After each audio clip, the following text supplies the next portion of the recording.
ನಮಸ್ಕಾರ ಎಲ್ಲರಿಗೂ. ನಮ್ಮ ಈ ಮೆಂಟಲ್ ಹೆಲ್ತ್ ಟಾಕ್ಸ್ನಲ್ಲಿ ಇವತ್ತೊಂದು ಹೊಸ ವಿಷಯನ ತೆಗೆದು ನಾನು ಬಂದಿದ್ದೇನೆ. ನನ್ನ ಹೆಸರು doctor Manu Anand, psychiatrist, Yenepoya medical college, Mangaluru. Suicide ದಿನನಿತ್ಯ ನಮ್ಮ ನ್ಯೂಸ್ ಪೇಪರ್ಗಳಲ್ಲಿ ನಾವು ನೋಡ್ತೇವೆ. ಇವತ್ತು ಆ ಮಗು, ಆ ಹುಡುಗ ಬ್ರಿಡ್ಜಿಂದ ಹಾರಿ ಸುಸೈಡ್ ಮಾಡ್ದ, ಇನ್ನೊಂದು ಕಡೆ ಯಾರೋ ರೈತ ಇಲಿ ಪಾಷಾಣ ಅಥವಾ ಇನ್ನೊಂದು ಪಾಷಾಣ ಕುಡಿದು ಆತ್ಮಹತ್ಯೆ ಮಾಡಿದರು, ಇನ್ನೊಂದು ಕಡೆ ಉದ್ಯಮಿ ಯಾವುದೋ ಬ್ರಿಡ್ಜಿಂದ ಹಾರಿ ಸುಸೈಡ್ ಮಾಡಿದರು. ಹೀಗೆ ಬೇರೆ ಬೇರೆ ಸೋಷಿಯೋ ಎಕನಾಮಿಕ್ ಸ್ಟೇಟಸ್ನಲ್ಲಿ ಈ ಸುಸೈಡ್ ಆಗ್ತದೆ. ಸುಸೈಡಿಗೆ ಕಾರಣಗಳೇನು ಅಂತ ನಾವು ಫಸ್ಟ್ ತಿಳ್ಕೊಬೇಕಾಗಿದೆ. ಸುಸೈಡ್ ಬೇರೆ ಬೇರೆ ರೀತಿಯಲ್ಲಿ ಇರ್ತದೆ. ಕೆಲವೊಂದು ಕಡೆ ಒಳ್ಳೆ ಪ್ಲ್ಯಾನಿಂಗ್ ಮಾಡ್ತಾರೆ, ಕೆಲವೊಂದು ಕಡೆ ಹಠಾಟ್ ಆಗಿ ಸಡನ್ನಾಗಿ ಆಗ್ತದೆ. ಸಡನ್ನಾಗಿ ಆಗೋದನ್ನು ತಡೆಯೋದು ಸ್ವಲ್ಪ ಕಷ್ಟ ಆಗಿರ್ತದೆ. ಆದರೆ ಈ ಒಳ್ಳೆ ಪ್ಲ್ಯಾನಿಂಗ್ ಮಾಡಿ ಎಲ್ಲಿ ಸುಸೈಡ್ ಆಗ್ತದಲ್ಲ, ಅದನ್ನು ಅವ್ರದ್ದು ಮನೆಯವರು, ಫ್ಯಾಮಿಲಿ ಮೆಂಬರ್ಸ್ ಆಗಲಿ, ಫ್ರೆಂಡ್ಸ್ ಆಗಲಿ ಅಥವಾ ಸಮಾಜದಲ್ಲಿರೋರು ಸ್ವಲ್ಪ ಗಮನಿಸಿದರೆ ಗೊತ್ತಾಗ್ತದೆ ಯಾರು ಈ ಸುಸೈಡ್ಗೆ ಒಳಗಾಗುವಂಥ ವಾರ್ನಿಂಗ್ ಸೈನ್ಸ್ನ ಕೊಡ್ತಾ ಇದ್ದಾರೆ ಅಂತ. ಈ ವಾರ್ನಿಂಗ್ ಸೈನ್ಸ್ ಯಾವುದ್ಯಾವುದಿದೆ ಅಂದರೆ, ಒಂದು ಡಿಪ್ರೆಷನ್ನ ಲಕ್ಷಣಗಳು, ಇದ್ದಕ್ಕಿದ್ದಾಗೆ ಇಡೀ ತಾವು ತಮ್ಮನ್ನು ಐಸೋಲೇಟ್ ಮಾಡ್ಕೊಂಡು ಬಿಡೋದು, ಒಬ್ಬಂಟಿಯಾಗಿರುವಂಥದ್ದು, ಜೀವನವೇ ಬೇಡ ಅಂತ ಹೇಳುವಂಥ ಮಾತುಗಳನ್ನಾಡೋದು, ಇಂಥದ್ದೆಲ್ಲ ನಾವು ನೋಡ್ತೇವೆ. ಕೆಲವರು ಬಾಯಿ ಬಿಟ್ಟು ಕೂಡ ಹೇಳ್ತಾರೆ, ಯಾಕೋ ಜೀವನವೇ ಬೇಡ ಅನ್ನಿಸ್ತಾ ಇದೆ, ಸುಸೈಡ್ ಮಾಡ್ಕೊಳ್ಳುವ ಅನ್ನಿಸ್ತಾ ಇದೆ ಅಂತ.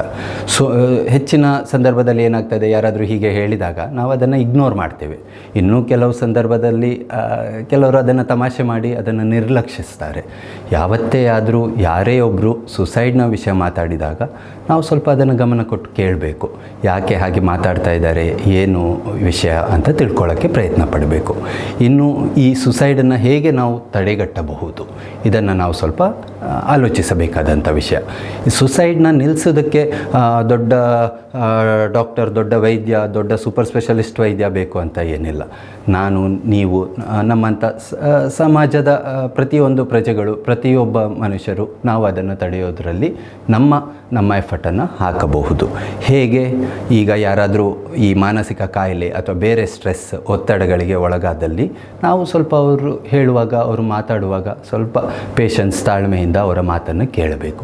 ಯಾವಾಗ ನಮಗೆ ಅನ್ನಿಸ್ತದೆ ಅವರು ಸುಸೈಡ್ ಅಥವಾ ಈ ರೀತಿ ಏನೇ ಅವರ ಪ್ರಾಣಕ್ಕೆ ಅಪಾಯ ಆಗುವಂಥ ಕಾರ್ಯವನ್ನು ಮಾಡಬಹುದು ಅಂತ ನಮಗೆ ಡೌಟ್ ಬಂದಲ್ಲಿ ಸ್ವಲ್ಪ ಆ ವಿಷಯವನ್ನು ಕೂಡ ಅವರಲ್ಲಿ ಕೇಳಿ, ಹಾಗೆ ಏನಾದರೂ ನಮಗೆ ಖಚಿತವಾದಲ್ಲಿ ನಾವು ಅವರನ್ನು ಮನೋವೈದ್ಯರು, ಸೈಕ್ಯಾಟ್ರಿಸ್ಟ್ ಆಗಲಿ ಅಥವಾ ಸೈಕಾಲಜಿಸ್ಟ್ ಆದಲ್ಲಿಗೆ ನಾವು ಕಳಿಸಬೇಕಾದಂಥದ್ದು.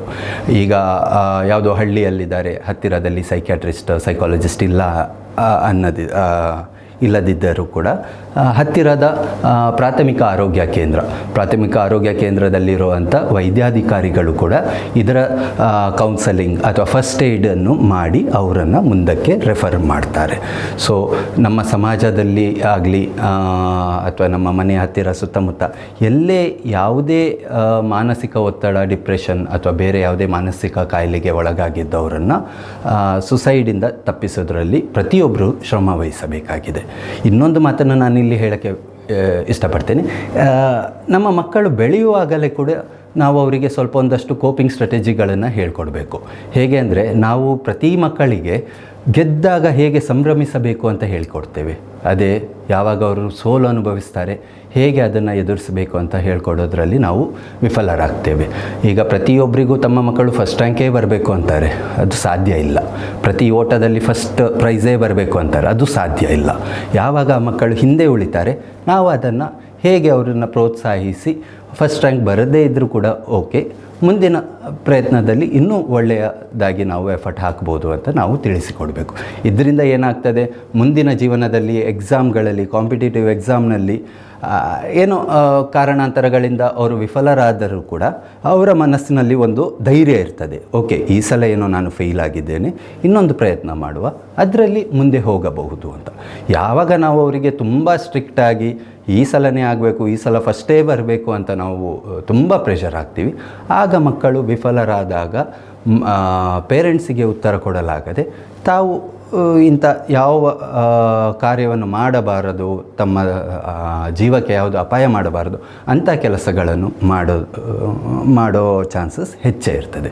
ಸೊ ನಾವು ಸ್ವಲ್ಪ ಈ ವಿಷಯದಲ್ಲಿ ಕೂಡ ಗಮನ ಕೊಟ್ಟರೆ ಮಕ್ಕಳು ಬೆಳವಣಿಗೆಯಲ್ಲಿ ಆ ಡೆವಲಪ್ಮೆಂಟಲ್ ಏಜ್ನಲ್ಲಿ ಅವರಿಗೆ ನಾವು ಕೋಪಿಂಗ್ ಸ್ಟ್ರಾಟಜೀಸ್ ಹೇಳಿಕೊಟ್ಟು ಮುಂದಿನ ಜೀವನದಲ್ಲಿ ಅವರು ಇಂಥ ಸಮಸ್ಯೆಗೆ ಒಳಗಾಗದೇ ಇರುವ ಹಾಗೆ ನಾವು ನೋಡಿಕೊಳ್ಬೇಕು.